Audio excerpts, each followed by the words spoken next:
দীর্ঘ 24 বছরের কথা তো আর এই 24 মিনিটে বা 24 ঘন্টায় বলা যায় না, এবং আমি বলতেও চাই যে একটা কথা আছে না যে যার শেষ ভালো তার না, এটা আমার ক্ষেত্রে প্রযোজ্য হয় না। আমার প্রথমও ভালো, শেষও ভালো। আমি দীর্ঘ 24 বছর কিভাবে কাটিয়েছি সম্মানের সাথে, আজকে বুঝতে পারছি যে আমার সম্মানটা কোথায়। এবং হয়তো আমি জানি না আমি এর যোগ্য কিনা এতটা সম্মানের, এতটা ভালোবাসার। আমি দুবার, প্রথমে যখন আমি আসি স্কুলে, তো আমার সৃষ্টিকর্তা আল্লাহকে আমি খুব করে বলেছিলাম যে আল্লাহ, তুমি এমন এক জায়গাতে আমাকে নিয়ে এসছো যেখানে অনেক কিছু করার আমি বুঝতে পারছি যে কিছু করতে পারবো আমি এখানে। এবং আমার মন মানসিকতা ছোট থেকে এটা আজ ছিল যে আমি কাজ করতে পছন্দ করি, রিস্ক নিই, কোনো কিছু করব, এই মানসিকতা আমার ছোটবেলা থেকে ছিল। আমি সারা জীবন বাইরে থেকে লেখাপড়া করেছি খুব কষ্টের সাথে। আমি যখন 1.5 বছরের ছেলে তখন আমার বাবা মারা যায়। আমার মা এখনো বেঁচে আছেন, তিনি আমাকে মানুষ করেছেন, এবং যোগ্য মা আমার এখনো বেঁচে আছেন। উনি হয়তো চাইছিলেন আসার জন্য, কিন্তু শরীরটা দুদিন থেকে খারাপ, তার জন্য আসতে পারেননি। আমার বড় দাদা আছেন এখানে, আর এক দাদা আসতে পারেননি, বাড়িতে আছেন, ছেলেগুলো এসছেন, জামাই আছে 3টে। পরিবার এখনো আমরা 3 ভাই। বন্ডিংটা এমন যে কেউ বুঝতে পারবেন না যে আমার বছর 60 বছর হয়ে গেছে, কিন্তু আমার পরিবারটা এক এখনো, আমার মা এবং 3 ভাই। এবং এতটাই মধুর ভালোবাসা, হয়তো বলবেন যে নিজের পরিবারের কথা বলছে না, আছে এখনো, এবং আশা করি থাকবে ইনশাআল্লাহ, আল্লাহ যদি চান তাহলে। তো আমি বলছি, প্রথমে যখন বিদ্যালয়ে আসি আমি আল্লাহকে বলেছিলাম, আল্লাহ তোমার হাজার হাজার শুকরিয়া যে তুমি এমন জায়গাতে একটা দিয়েছো আমি, যে এখানে দেখছি যে অনেক কিছু নাই, 5-6 খানা ঘর, চতুর্দিক ফাঁকা, বর্ষার সময় এতটা জল, এবং তখন তো বর্ডার ছিল, বাংলাদেশের সব বর্ডার পার হতো, সব জিনিসপত্র নিয়ে এসে স্কুলের ভেতরে রাখতো সিঁড়ির তল। আর যেমন বিএসএফ এর ওদিকে সিগন্যাল হতো তেমন সব বস্তা মাথায় নিয়ে ছুটতো। আমি ভাবতাম এই শিক্ষা প্রতিষ্ঠানে আবার কি রে বাবা, এইগুলো কেন? তো যাই হোক, আমি প্রথমে যে কাজটা করেছিলাম, স্থানীয় যে আমাদের নেতারা ছিলেন তখন, তো এখানে দিল মোহাম্মদ বিশ্বাস ছিলেন, উনাকে বললাম যে আপনি এই শিক্ষা প্রতিষ্ঠান, এটাকে একটা ঘেরার ব্যবস্থা করুন। আর আমি তো এসছি একটা ছোট্ট স্কুলে, ফান্ড নাই যে আমি বলবো যে ঘিরব। তো উনি বললেন যে ঠিক আছে, উনি তো বলেনি কেউ, তো আপনি যখন বলছেন যান, আমি ইট যা লাগবে আপনি ঘিরে দেন। প্রথম কাজ, লতিফুরদা আছেন এখানে, বিশ্বজিৎ বাবু আছেন, বিশ্বজিৎ বাবুর কাছে আমার অ্যাপয়েন্টমেন্ট, উনি ছিলেন ইনচার্জে। আমি ঘেরার ব্যবস্থা করলাম। তারপরে আব্দুল খালেক বিশ্বাস ছিলেন প্রধান আমাদের এখানে, উনি মারা গেছেন, মোহাম্মদপুরে হাই স্কুলের টিচার ছিলেন, খুব ভালো মানুষ। আমার সঙ্গে সম্পর্ক প্রত্যেকটা নেতা বলেন বা ম্যানেজিং কমিটির বলেন বা যে কেউ থেকেছে, এখন পর্যন্ত কেউ বলতে পারবেন না যে মাস্টার মশাইয়ের সঙ্গে কোনো একটা কটু কথা বা জোরে কথা হয়েছে, কোনোদিন নয়। যার জন্য আজকেও একটা ফোন করলে ওনারা চলে আসেন আমার কাছে। তো ওই খালেক সাহেব আমার ভেতরে বললো যে মাটি দিয়ে আমি ভরত করে দিচ্ছি আপনাকে, জল জমছে তো করে দিলেন উনি। তারপরে আবার দিল মোহাম্মদ বিশ্বাসকে বললাম যে বাইরে তো জানেন আপনারা যে একটা ছিল ওখানে সাঁকো, মানে জল জমে থাকতো, উনাকে আবার বললাম, মাটি ভরত করে দিলেন। তারপরে দেখলাম বিল্ডিং এ যা আছে পৌঁছাচ্ছে না, তখন কিন্তু সরকারি অনুদান এসবে আসতো না তখন প্রথমে। তো আমি জানতে পারলাম যে এখানে একটা শিল্পপতি আছেন, খুব পয়সাওয়ালা, উনার নাম হচ্ছে সৈবুর বিশ্বাস, কৃষ্ণশাল বাড়ি। ওনাকে গেলাম বাড়ি গিয়ে বললাম যে আমি পরিচয় দিলাম যে আমি প্রধান শিক্ষক হিসাবে এখানে এসেছি, আপনি একটু এগিয়ে আসেন, আপনাকে আমি স্কুলে লাইফ মেম্বার করতে চাই। উনি খুশি হলেন। উনার আগেও কিন্তু স্কুলে আমি জেনেছি যে অবদান ছিল, যখন স্কুলে প্রতিষ্ঠা হয় প্রথম দিকে হাবিবুর সাহেব, ননীগোপাল সাহেবের সঙ্গে উনারও ছিল অবদান। তো বলে কি করতে হবে আমাকে, আমি বলে আপনাকে লাইফ মেম্বার করছি, আপনি আমাকে একখানা ঘর করে দেবেন স্কুলে দোতলার উপরে, আর লাইফ মেম্বার করলে 20,000 টাকা লাগে, অ্যাকাউন্টে দিতে হয়, ওই টাকাটা দেন, আমি অ্যাকাউন্টে দিয়ে গভর্নমেন্টকে দেখাতে হবে যে উনি দান করেছেন, আমি লাইফ মেম্বার করব, সারা জীবন আপনি মেম্বার থাকবেন। এবং এই 20,000 টাকা নয়, আপনাকে একটা ঘর করে দিতে হবে, যেটা এখন স্কুলে 208 নম্বর ঘর আছে দোতলা, সেই ঘরটা কিন্তু উনারই দান। তারপরে একখানা দিলেন।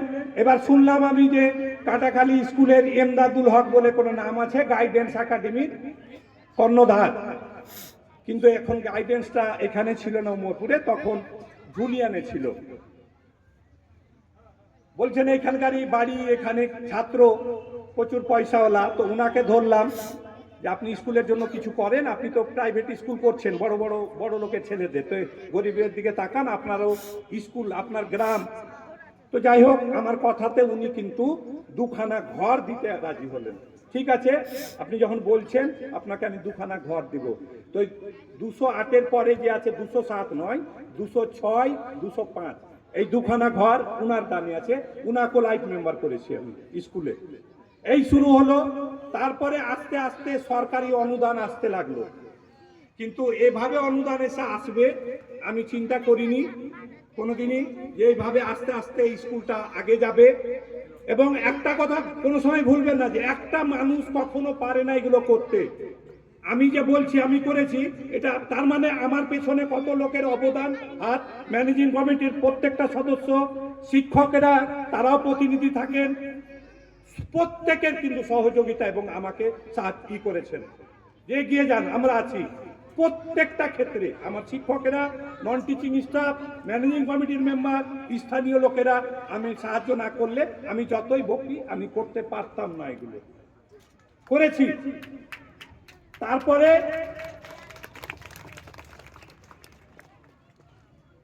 2005 সালে, আমি তো জানি এটা জুনিয়র হাই ছিল, ক্লাস 4 পর্যন্ত, তো লোকেরা বললে যে এটা হাই স্কুল হবে না স্যার। আমি কেন হবে না? তো আমাকে যাই হোক বলতে আমার দ্বিধা হয় না, সত্য কথাগুলো। আমাকে কেউ কেউ বললেন যে কেন হয়নি, এতদিন থেকে সব স্কুল হাই স্কুল হয়ে গেছে, শুধু কাটাখালী হাই স্কুল হয়নি কেন? তো কারণটা বলছে যে একবার মৃগাঙ্ক দার কাছে যেতে হবে। উনি ছিলেন এখানকার একজন স্থানীয় নেতা, জঙ্গিপুর পৌরসভাতে বাড়ি এপারে। তো উনার কাছে কেউ যাননি কোনোদিন, উনার একটা অভিমান যে আমার কাছে আসলে হবে, তখনকার হয়তো সিস্টেমটাও ছিল তাই। যাই হোক, আমি বললাম ওর কাছে যেতে অসুবিধা কোথায়, আমি যাব, একবার কেন 100 বার যাবো স্কুলের জন্য। আমি ওনার বাড়ি গেলাম, এই খালেক সাহেবকে নিয়ে গেছিলাম আমি, তখনকার প্রধান, যে বললাম যে স্যার এরকম স্কুল, সব স্কুল তো কাটাখালি হয়ে গেছে আপনার 2 নম্বর ব্লকে, তো স্কুলটাকে হাই স্কুল করতে হবে। তো সেদিনই আমাকে বললেন যান, আমাকে তো কোনোদিন কেউ বলেনি ওখানকার লোক, আপনি যখন বললেন এটা এই বছরই হবে। তো যেগুলো ক্রাইটেরিয়া, রিজার্ভ ফান্ড করা, যা করার অ্যাপ্লিকেশন করলাম, 2006 সালেই মাধ্যমিক হলো স্কুলটা। স্কুলের ছেলেমেয়েরা বললো যে যা হোক আর বাইরে যেতে হবে না, আমরাকে লেখাপড়া করলো, স্কুল বাড়ছে। তারপরে আবার 2016-তে উচ্চ মাধ্যমিক হলো। তার মধ্যে বলি আমি, মাধ্যমিক হওয়ার পরে আসল যে জিনিসটা হচ্ছে আমার হোস্টেলে 2013 সালে এই ব্লকে একটা হোস্টেল এসেছিল, অ্যালটমেন্ট এসছে, সেই হোস্টেলটা এসছে সেকেন্দ্রা হাই স্কুলের নামে, এবং রঘুনাথগঞ্জ 2-এ হবে। এই হোস্টেলগুলো কোথায় হয়? মাইনরিটি ছাত্রছাত্রী যেখানে আছে বেশি, এবং পিছিয়ে পড়া, শিডিউল কাস্ট এবং মাইনরিটি, মানে মুসলমান এবং শিডিউল কাস্ট যারা আছে এবং পিছিয়ে পড়া। তো রঘুনাথগঞ্জ 2 ব্লকটা পিছিয়ে পড়া ব্লক, তাই এই ব্লকে একটা এসছে Sekendra high school. Sekendra high school বলছে আমরা করতে পারবো না, এখানে মেয়েদের হোস্টেল, আবার মানে এখানে জায়গাটা খুব শান্তপ্রিয় নয়, তার জন্য আমরা এত বড় রিস্ক নিতে পারবো না। তো এসআই অফিস থেকে সব স্কুলে খোঁজ করেছে, পারেনি। যে আমাদের এক ছিলেন এখানে শিক্ষা বন্ধু, আমাকে এসে বলছেন যে এরকম এরকম একটা হোস্টেল এসছে, তো দেখেন কোনো স্কুলের তো জায়গা নাই, দু একটা স্কুলের আছে, তোরা করতে চাইছে না, তো আপনি করবেন? তবে যে আমারও তো সমস্যা, এখানে তো জায়গা নাই, যা ছিল তো স্কুল বিল্ডিং আছে, আমার তো জায়গা নাই যে হোস্টেল করব। তো আমি হোস্টেল সম্বন্ধে জানলাম যে কে থাকবে, তো বলছে গরিব, এতিম, যাদের লেখাপড়া বাড়িতে পরিবেশ নাই, পড়তে পারছে না, অর্থের অভাবে, তারা পড়বে। তখন আমি প্রথমে গিলেন না, জানলে আমি করব, আপনাকে কথা দিচ্ছি। অফিসে বলেন আমাকে 1 মাস সময় দেবে, টাকাটা যাতে ফেরত না যায় বা বন্ধ না করে। যাই হোক, আমি জেলার সঙ্গে কথা বললাম, অলোক বাবু ছিলেন তখন ইঞ্জিনিয়ার, যে স্যার আমাকে একটু সময় দেন। তার মধ্যে ম্যানেজিং কমিটি শিক্ষকেরাকে নিয়ে আমি খোঁজাখুঁজি করলাম। একটা জায়গা ওপারে করার কথা ছিল, এখন ওই যে দোকানগুলো আছে ওইখানে জায়গা কেনার ব্যবস্থা হচ্ছিল, কিন্তু হলো না শেষ পর্যন্ত। আমার স্কুলের পেছনটা হান্নান সাহেব আছেন এখানে দেখতে পাচ্ছি আমি, ওনাদের জায়গাটাতে করার চেষ্টা করেছিলাম, আমি বাইনাও দিয়ে দিয়েছিলাম, কিন্তু ওটাও হয়নি শেষ পর্যন্ত বিভিন্ন কারণে। শেষ পর্যন্ত আমাদের স্কুলের ম্যানেজিং কমিটির যে সেক্রেটারি ছিলেন রেস মোহাম্মদ বিশ্বাস, ওনাকে বললাম যে আপনাদের তো এখানে জায়গা আছে, কিন্তু জায়গাটা এরকম ছিল না, তখন দামি অন্যরকম ছিল, তো আপনি দেন জায়গা।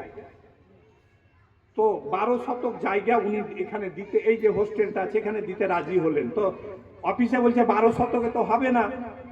তো উনার ভাই মানে খোস মোহাম্মদ বিশ্বাস, উনারও 12 শতক ছিল। তার বলে ওনাকে ডাকলাম, ভালো মানুষ, সবাই ভালো মানুষ ছিলেন। আমি যাকে বলেছি, আমি ওনাকে বললাম যে আমার দরকার, বলছে আমাদের তো অভাব নাই, অভাবে বেচবো না, তো আপনি যখন বলছেন এটা ঠিক আছে আমি দেব। এবার দুজনের এতে 24 শতক জায়গা নিলাম, কিন্তু রাস্তা না। এই যে বেরোবো, তো একটা হোস্টেল করলে তো রাস্তা লাগবে, আমি কিন্তু বাস্তব কথাগুলো বলে যাচ্ছি, এলাকার লোক সাক্ষী থাকবেন, এগুলো বাস্তব কথা, সত্য কথা। তারপরে করলাম কি, রাস্তা কি করে বের করা যায়। তো খোস মোহাম্মদ বিশ্বাস, আল্লাহ করুক, ওনাকে জান্নাত নসিব করুক, উনি মারা গেছেন। উনি আমাকে বলছেন যে আমার পাশের প্লটে আরো জায়গা আছে, মানে এইগুলো উনাদের বিভিন্ন, ওদের ভাইয়ের ভাগ আছে। তো আমাদের যে প্লটটা আপনি নিচ্ছেন 24 শতক, তার পাশেই আমি আপনাকে 1.25 শতক রাস্তার জন্য জায়গা রেজিস্ট্রি করে দিয়ে দিচ্ছি, স্কেচ করে নেন। চিন্তা করতে পারেন, একটা জায়গা ওর আছে 22 ফুট চওড়া, ওখান থেকে একবারে শেষ মুহূর্ত পর্যন্ত, কিন্তু মুখে আমাকে 14 ফুট দিয়ে দিচ্ছেন 22 ফুটের মধ্যে। তো ওর জায়গাটার কি পজিশন এবার থাকবে, তবুও দিয়েছেন আমাকে, এখনো আছে, সে রেজিস্ট্রি করে জায়গা দিয়েছেন। যদিও ওটা মিরুলদার দখলে ছিল, পরে জানতে পারলাম, মিরুলদা বলল। তো মিরুলদাকে আমি ডাকলাম যে যেহেতু আপনার চাচা দিয়ে দিয়েছে এখানে স্কুলকে, তো এক কাজ করেন, আপনি আপনার জায়গা দিয়ে আমি রাস্তা করে বেরোবো, এবার আপনি আমার জায়গাটা অদ্রু বিশ্বাস বা যেটা হচ্ছে খোস মোহাম্মদ বিশ্বাসের জায়গাটা আপনি নিন, ওটা আপনি নিন, আমাকে দেন এখানে। তো উনি ওটাও রাজি হলেন, হয়ে গেল হোস্টেল। এই যে তারপরে বিল্ডিং কিন্তু সরকারি খরচে, তো এর বহু কারণ আছে, গল্প আছে। আমি এই কিনতে গিয়ে দু ভাইয়ের আবার ভালো করুক, রেস মোহাম্মদ বিশ্বাস, খোস মোহাম্মদ বিশ্বাস, 24 লাখ আর জায়গাটা 2 লাখ, 26 লাখ টাকা হয়েছিল কথা। তো দু ভাইকে 8 লাখ করে 16 লাখ টাকা ধার ছিল, টাকা দিনি, তবু আমাকে রেজিস্ট্রি করে দিয়েছেন ওনারা ধারে।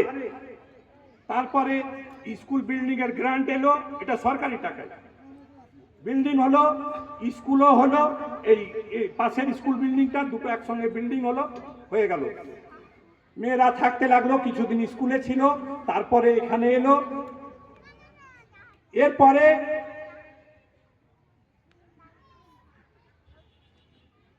আর একটা জিনিস এলো, আর একটা হোস্টেল এলো এই ব্লকেই, কিন্তু সেকেন্ডারি হোস্টেল, মানে এবার 9 থেকে 12 এর ছাত্রীদের জন্য। আবার একই অফিসে এবার কিন্তু জেনে গেছে, মানে এইটা এসেছিল কিন্তু মোহাম্মদপুর হাই স্কুলের নামে, ওনারাও করতে পারেননি, বিভিন্ন ঝুট ঝামেলা।